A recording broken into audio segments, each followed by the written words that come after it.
O mga kababayan, hindi kumbinsido si VP Inday Sara Duterte dito sa mga pasikat na naman sarswela ni BBM mga kababayan. Lalong-lalo na dito sa investigasyon niya kuno mga kababayan sa flood control. Ang sabi ni VP Inday, wag kayong magtiwala dyan dahil malamang sa malamang mayroong niluluto yan behind the scene. At kung ano ayon, ewan lang natin. Alam daw ni VP Inday ang kaliskis nitong mga naggang na kababayan. Kapag gagawa sila ng ganitong klaseng mga show, mga propaganda mga kababayan, malamang sa malamang mayroong niluluto iyan. At samantala, bad news po para sa atin mga kababayan. Hindi na po pwede na magbigay ng update yung mga bumibisita kay PRRD mga kababayan sa kalagayan niya sa loob ng ICC. Napakahudas ng ICC mga kababayan, napakahudas. Ang pwede na lang daw mga kababayan na sabihin ng mga bisita tungkol sa update ni PRRD ay kung buhay pa siya.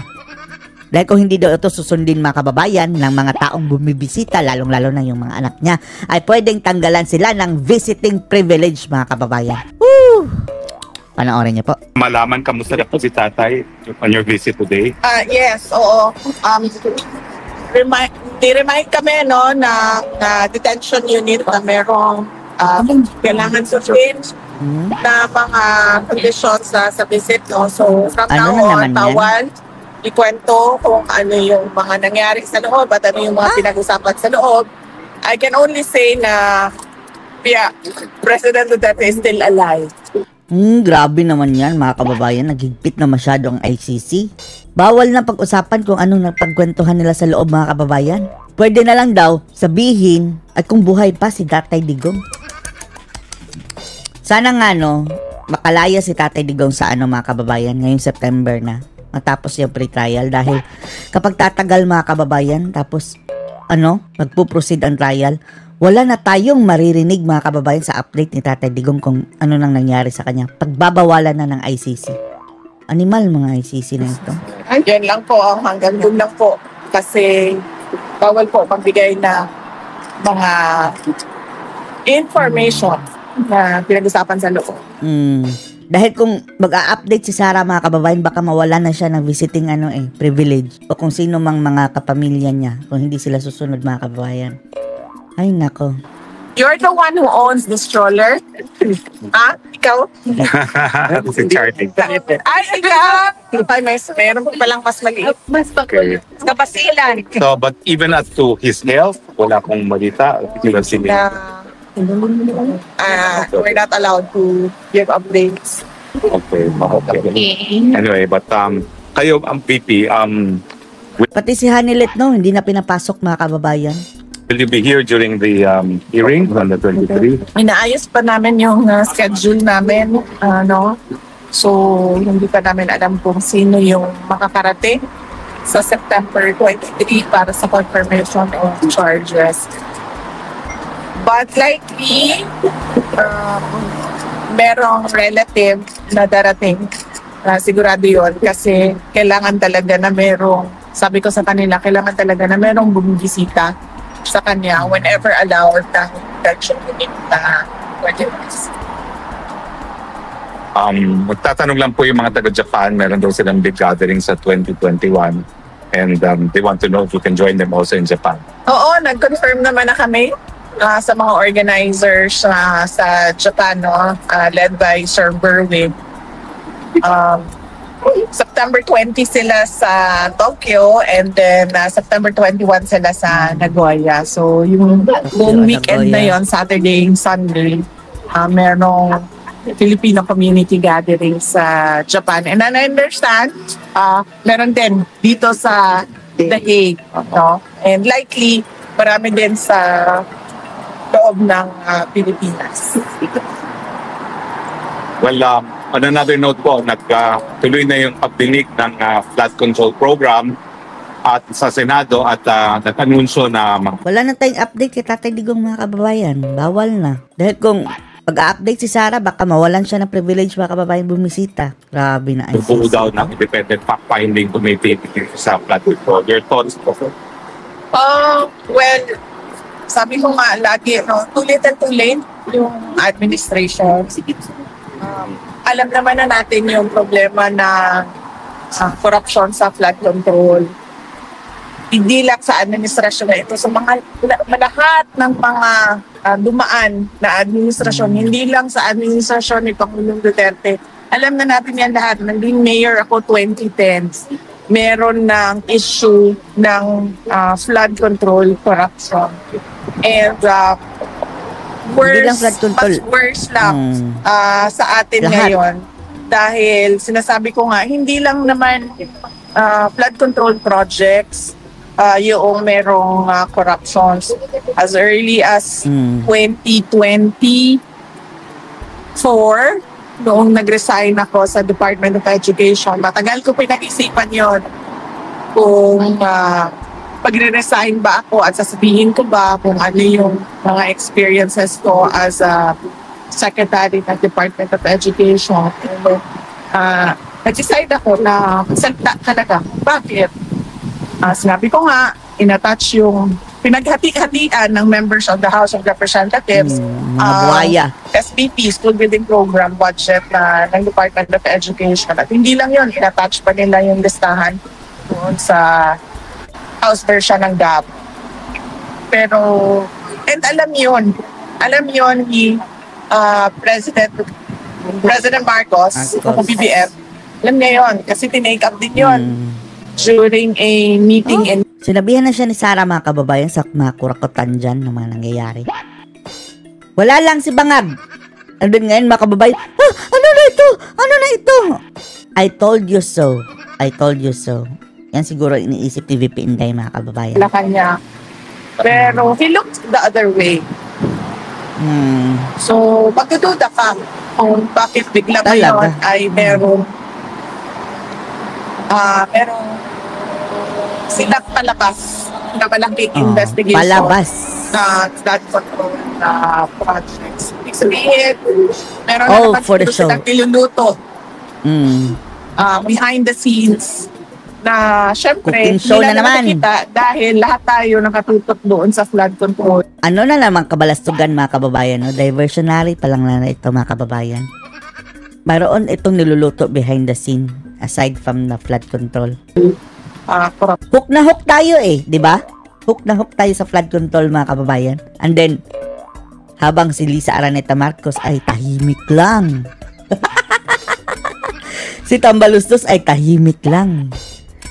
Ang mga animal, mga kababayan, may niluluto sa likod ng flood control. Kung seryoso lang talaga ang presidente, tapos na yan, isang araw lang. Matutulog niya lahat. Mayroon niyang mga papeles lahat na nakapirma, mga kababayan. Ng corruption sa budget. Pero, well, as you can see, parang noon tayo ng Sarsuela. Sarsuela, Balachica. Well, VP, you were once a mayor, and alam namin nandito ka naman sa Dahig, no? But do you plan to meet with Mayor Magalong and the rest of the leadership of the mayors for good governance? Because you had good governance when you were mayor yourself. Wala pa kaming hindi na pag-usapan at wala pa kaming schedule.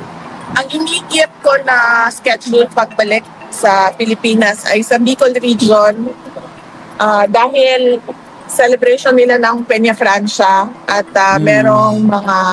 Tingnan natin na kung magkikita sila ni Lutang, mga kababayan. Sabi ni Trililing, best friend daw sila ni Lenny, o friendship daw ni Lenny, mga kababayan. Really? Ewan lang natin pero dininay na yan na mga kababayan ng spokesperson ni Lenny. Hindi daw sila friends. Gatherings kami doon, sectoral gatherings para sa mga issues naman sa Bicol na I'm sure biktima din ng corruption ng projects ng sa gobyerno. May plans po kayo to meet with Mayor Lenny Robredo while in a flat? Hindi pa namin nagawa yung schedule namin, pero yes, gusto sana namin na ma-meet yung mga local government officials nang hindi lang ng Naga. Hindi lang ng Naga. Kung mag-meet man sila, mga kababayan, sa tingin natin, lang yan political. Nothing personal. Entire Bicol region kung kakayanin ng schedule. But mainly, nandun kami to celebrate with... Dahil hindi lahat, mga kababayan, ng mga Makaleni is anti-Duterte. Mayroong nagro-rosa mga kababayan dati. Robredo, Sara. Oh, yan ang target ni Sara. Mayroon yan. Bicolanos. To pray with the Bicolanos sa pinakamalaking festival nila, ang Peña Franco Festival. Okay. May questions kayo? Huwag po kayo mag-alala. Miski tayo po, kayo po dyan sa Pilipinas, lalong-lalo na sa Luzon, ay lumulutang sa tubig baha. Oh, tapos ang iimbestigahan ang Davao City mga kababayan. Tapos 2019 to 2022. Backtrack ang mga animal mga kababayan.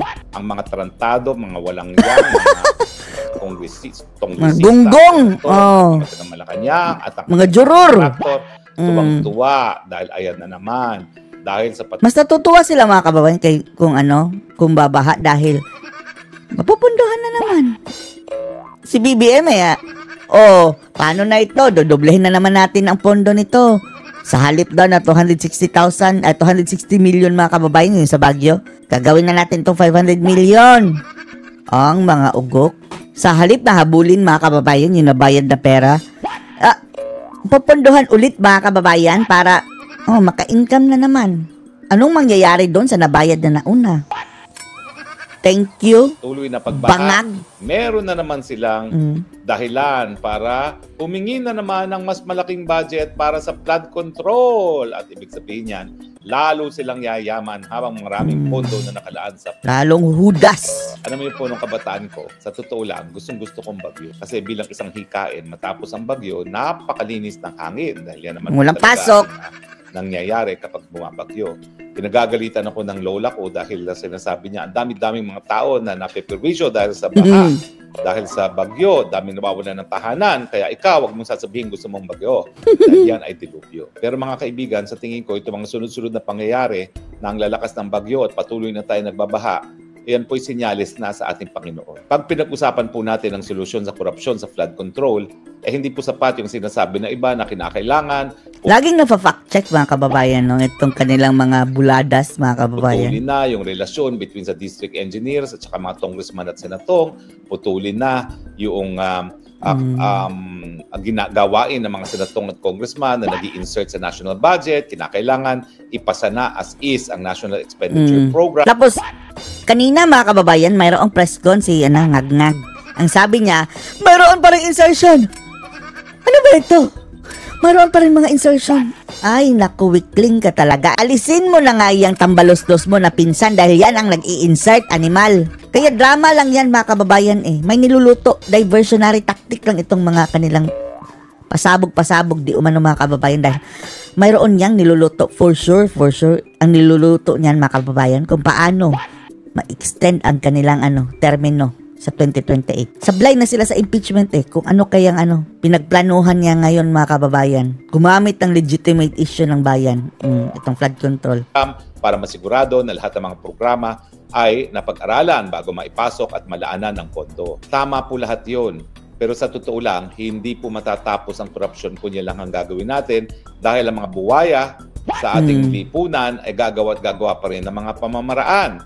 Yung sinasabi ninyo na kinakailangan may fiscal audit sa progress ng lahat ng flood control project, hindi mo nga makikita yan dahil desilting at saka dredging yan Paano mo naman magkakaroon ng fiscal audit dyan? Siguro, i-measure mo yung mga nahukay na mga dumi. Kaya yan mga kababayan i-audit. Trabaho kasi yan ng DPWH mga kababayan Meron naman silang mga taga-survey dyan. Ang dredging. Sige, sukatin nila. Ang dali lang naman yan Kahit pag kukuha sila ng tao mga kababayan, kukuha ng kawayan. Sige. Lumalim ba? Hindi lumalim. Peke ang dredging. Sa mga estero at yun ang magiging basehan ng physical audit. Pero napakahirap pa rin po niyan. Pwede naman sila magtambak lang at sabihin, ayan, galing yan sa estero at sa kanal. So talagang kapag etong DPWH mga kababayan, kapag makatotohanan ito, wala makakalusot na kurakutan mga kababayan. Ang mga kontratista at saka ang kanilang mga politiko, mga backers, napakahirap silang mahuli. Ano naman yung mabuting balita, yung senyales na pinapadala ng Panginoon sa atin? Siguro po talagang sa kabila ng dilubyo na dinadala ng mga malalakas na bagyo, kasama na dyan yung mga napakataas tubig baha. Yan po'y senyales. Gumalaw na kayo taong bayan. Hindi sapat yung sinasabi ninyong mga audit-audit, yung mga putol-putol ng relasyon, yung mga wala nang pakialam mga congressman, senatong sa mga flood control projects. Sa tingin natin, hindi sapat ang taong bayan lang, mga kababayan. Kung taong bayan lang, galit na ang taong bayan, pero marami ang ayaw ng gulo, mga kababayan. Mangyayari lang yan, no, kung matatablan ng hiya si BBM at mag-resign. At kung may senaryo, mga kababayan, ng kudita, hindi taong bayan yan. Tayo, wala tayong part niyan. Pwera na lang kung people power, pero kung people power, mga kababayan, hindi din sapat ang people lang. Alam nyo na kung sino ang dapat kumilos, mga kababayan, pero sa tingin natin, baka gamitin naman yan na rason, mga kababayan, para mag-extend sila ng termino. Wala tayong magagawa until mga kababayan, 2028 na lang, mag-antay. Hindi rin tayo manghihikayat ng people power dahil inciting to sedition yan, mga kababayan. Pwede rin gamitin rason para mag-martial law. No choice tayo, mag-antay ng 2028. Kung sa 2028 hindi bababa, mga kababayan, siguro panahon na para kumilos ang dapat kumilos, mga kababayan. Itong inatasan na bantayan ng ating bansa, sila na ang dapat kumilos. Na insertion. Ang kinakailangan po, magpalit na tayo ng gobyerno. Ano ba naman kayo? Kung ngayon, hindi nyo pa alam na ang kinakailangan na paalisin yung mga Marcos Jr., ang kanyang pinsan, na Romualdez at lahat ng kanilang mga group. Gusto namin, Roque, pero malaking gulo Malaking gulo. Ngayon po siguro, alam nyo na, yan ang senyales at mensahe ng Panginoon. Lumabas na kayo sa inyong mga tahanan at talagang ipakita nyo na yung galit ninyo. Bunsod dito sa korupsyon na lantaran na ibinalik ng kulturang Marcos. Talaga nga naman po, ako talaga minsan hindi ko mapatawad ang sarili ko dahil isa ako sa binudol ng lintik na Marcos na yan, no? Pero pinatawad ko na rin ang sarili ko at ngayon sinasabi ko, gagamitin ko na lang itong galit ko para nga iparating ang mensahe sa inyo. Maggalit na kayo ng todo-todo. Ano ba kayo? Matagal na kaming galit, na high blood na nga kami. Asa na yung tayong gamot, mga kababayan, sa high blood? Mio, iniisip ko na lang, mga kababayan, na kasalanan din natin, binoto natin. May mandato pa rin kahit pa paano, mga kababayan, 2028 kaya nating magtiis. Pero kung mayroong lalabas, mga kababayan, at makikipaglaban, siguro hindi din natin sila masisisi. Kaso nga lang, yung karamihan, mga kababayan, ayaw talaga ng gulo. Ayaw ng gulo. At baka magamit din ni Bangag, mga kababayan, na mag-martial law, hindi na yan bababa sa pwesto, mga kababayan. Kagaya ng ginawa ng kanyang tatay. History will repeat. History will repeat by itself. Pati yung mga may konting kaya dyan, na ang mga kotse ngayon ay lumulutang sa tubig baha. Alam nyo ba hong napakahirap na niyang paayos yung kotse na lumulutang sa tubig baha. Lalo na ngayon, ang mga bagong kotse, puro computerized. Nako, sa Amerika po, binibenta na ng walang balor yung mga kotse na nalulubog sa tubig baha kasi napakahirap na pong ayusin ang computer system niyan. So pati kayo mga komportable sa buhay, ang mensahe ng Panginoon siguro, magalit na kayo sa kultura ng korupsyon na ibinalik nitong Marcos Jr. Siguro ang ganti namin sa 2028, gawin natin presidente si Sara. Kahit ano pong reforma ang gagawin si Sara na ang bahala nyo, kahit anong investigasyon ang gagawin nyo, habang ang nasa tuktok ay hindi namumuhay ng isang buhay para magsilbing halimbawa sa lahat that corruption does not pay, hindi po magkakaroon ng solusyon ang problema natin sa korupsyon. Kaya talaga pong mahirap po at talagang delubyo itong dinadanas natin. Yang galit pong yan, huwag nyo pong kakalimutan yan. Ilabas nyo po yan sa inyong panawagan. Tama na, sobra na Marcos, alis ka na dyan. Pwede natin gawin yan, mga kababayan, sa na lang. Kung ayaw nyong lumabas, social media, mag-ingay tayo, comment. Pahayag natin, mga kababayan, nating disgusto. At lalong-lalo na sa eleksyon, mga kababayan, ipakita natin lahat ng mga makabangag down to the drain. Ano ba naman yan? Ang katotohanan naman yan, hindi ka mananalo dyan kung hindi ka in-endorso ng mga Duterte na pinakulong mo ngayon sa dahig. Hindi ka lang walang utang na loob, ikaw talaga ay recorded sa Guinness Book of... Kagaya rin niya ay may mga kababayan. Hindi rin yan mananalo kung hindi inendorso. For the record, ang pamilya mo as one of the most corrupt in the whole world.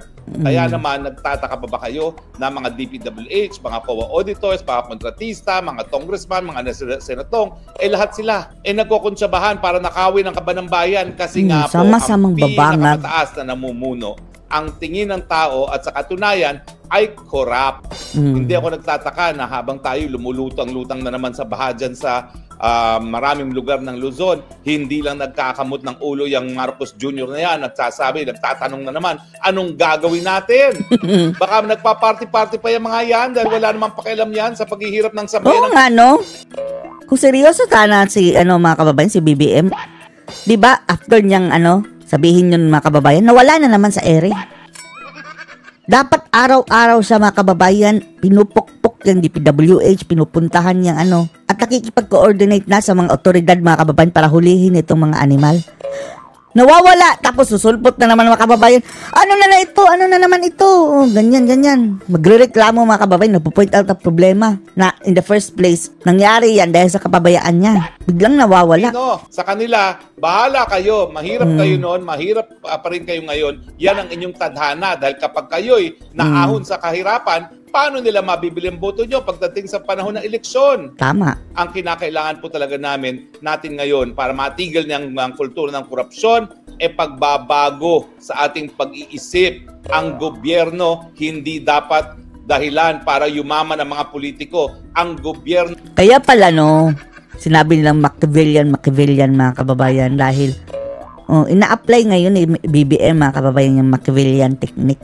Yung mga taktika ng mga mga kababayan mga tyrant, panatilihin kayong mahirap, panatilihin kayong pagod, panatilihin kayong mababa dahil kapag ganyan ang estado nyo, hindi kayo makaka-fight back. Dahil busy na kayo sa inyong mga sarili Wala na kayong panahon para mag-fight back dito sa mga tyrant mga kababayan. Dahilan po yan para magkaroon ng benepisyo ang taong bayan. Kaya nga po ako, hinihimo ko lahat ng mga Pilipino din sa Europa. Kayo pong mga taga-Europa, hindi gaya ng mga nasa Amerika, nakikita nyo po kung paano ginagastos ang pondo na galing sa kaban ng bayan.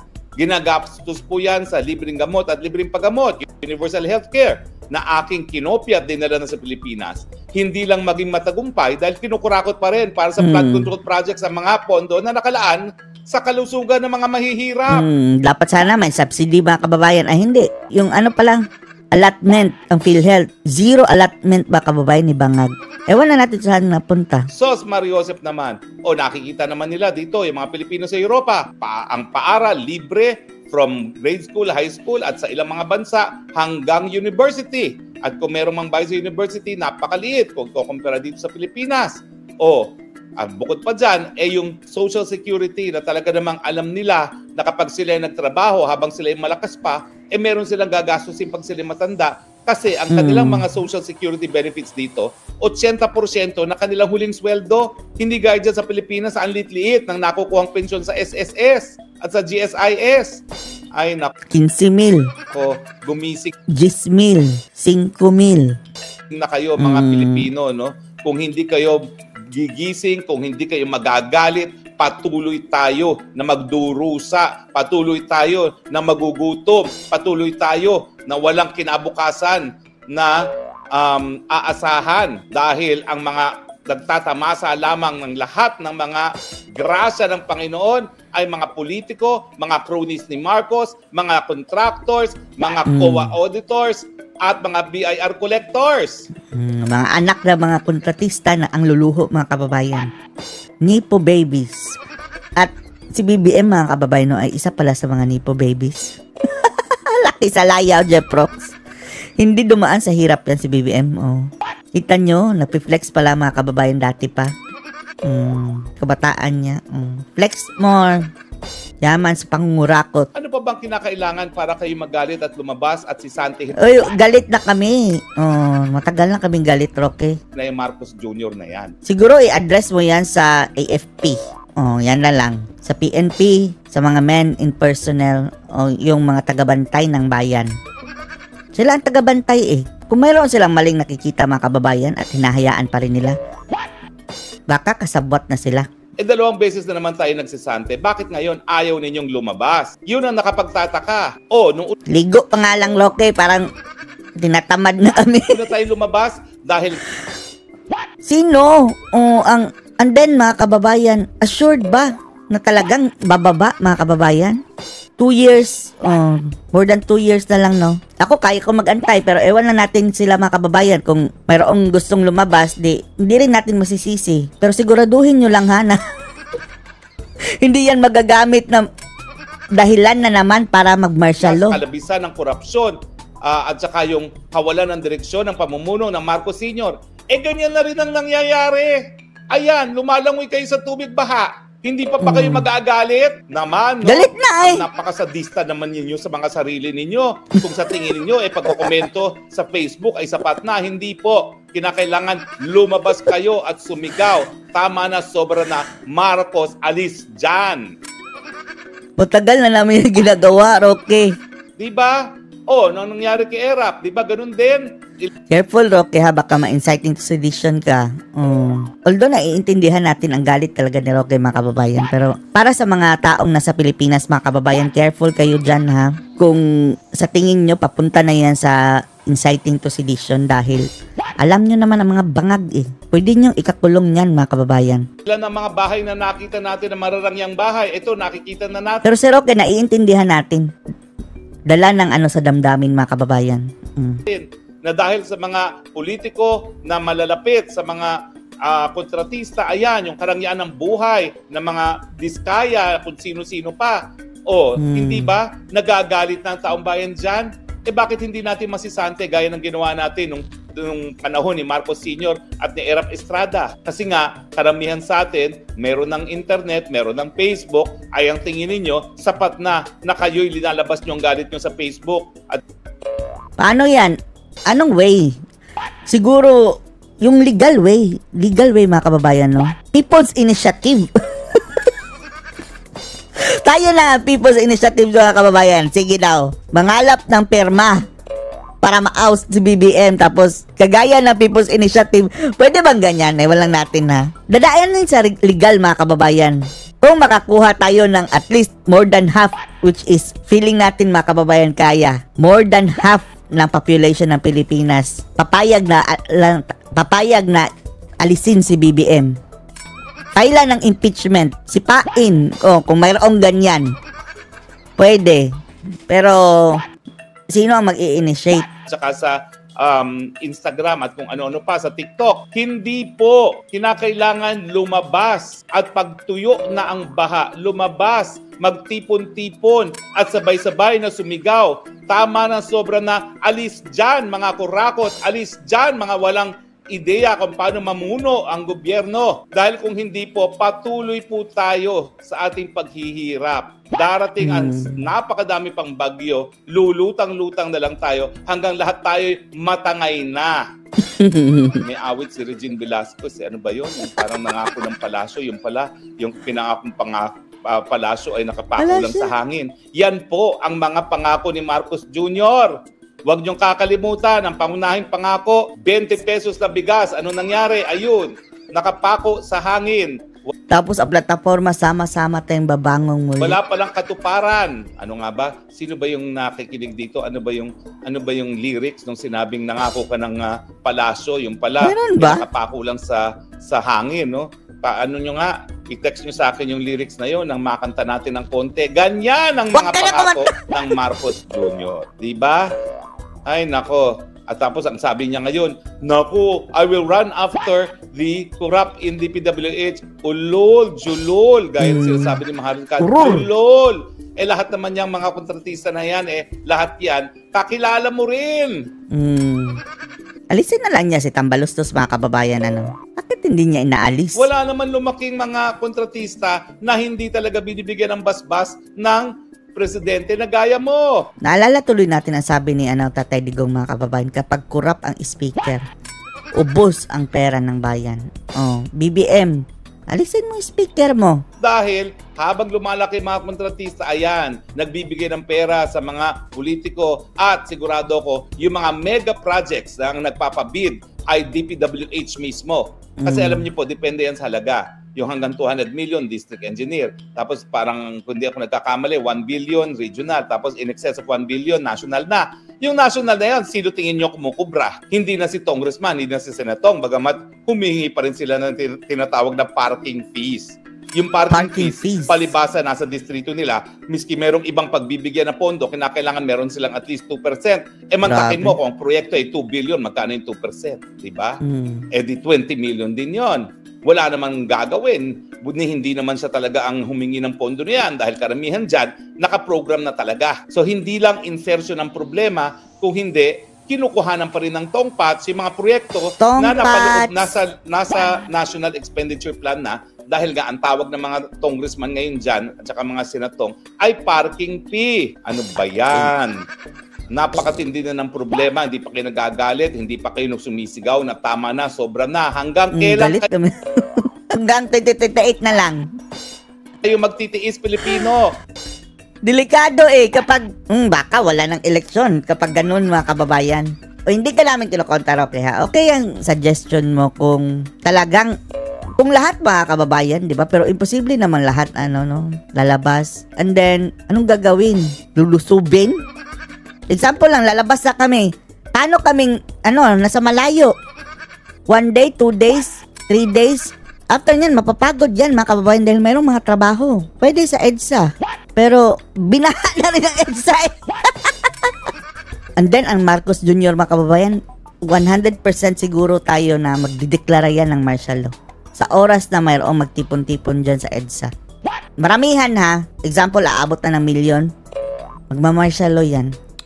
Magkakaroon patuloy sila ng mga kababayan reason na hindi bababa. Alam ko po na talagang ang Pilipino kilala na mahaba ang pasensya. Pero minsan ang problema natin, yung kahabaan ng pasensya natin, Ubus na ang pasensya namin. Ubus na. yan mismo ang problema.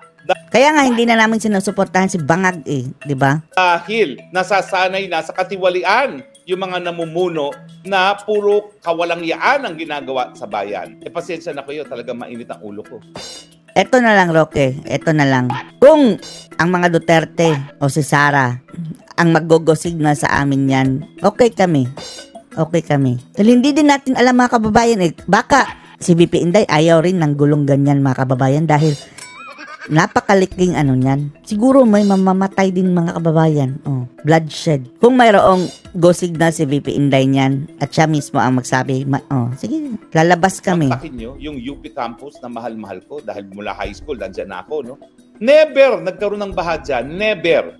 Ngayon lang. Nagsimula ako mag-aral sa UP 1970. Sana tinangay yung mga NPA dyan na nagpapanggap mga kababayan, mga ralista. Mayroon. 8. Mantakin mo, 1978 hanggang 2025.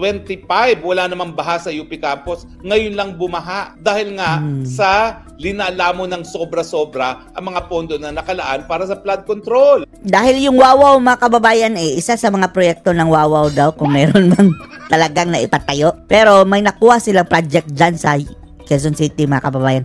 Wawaw! For the record na yan, yung buti na lang, yung lugar na tinitiran ko, talagang mataas at malabundukin ng kaunti. Yung Landslide naman ang problema. tinitiran. Pag Kaya ganyan. hindi kami binabaha. Pero, napapansin ko po, kasi talagang bago pa ako umalis, no, na yung aming drainage system doon ay old style, doon pa talaga sa kalsada dumadaan, abay parang waterfalls na ang tubig na dumadaan. At ang problema namin, pumapasok dun sa aming sewage, pumapasok sa lakas ng pressure sa loob ng bahay na yung tubig baha. Pero at least, hindi pa rin kami binabaha kasi nasa bundok kami. Yun lang siguro ang dahilan. Pero I am sure na halos lahat na ng lugar ng Pilipina babahain na ngayon, hindi dahil sa mas maraming tubig ulan, kung hindi talagang yung pondo na nakalaan para magkaroon nga ng flood control ay linalamon. Sige. O ano masasabi niyo dito mga kababayan? Post your comments below.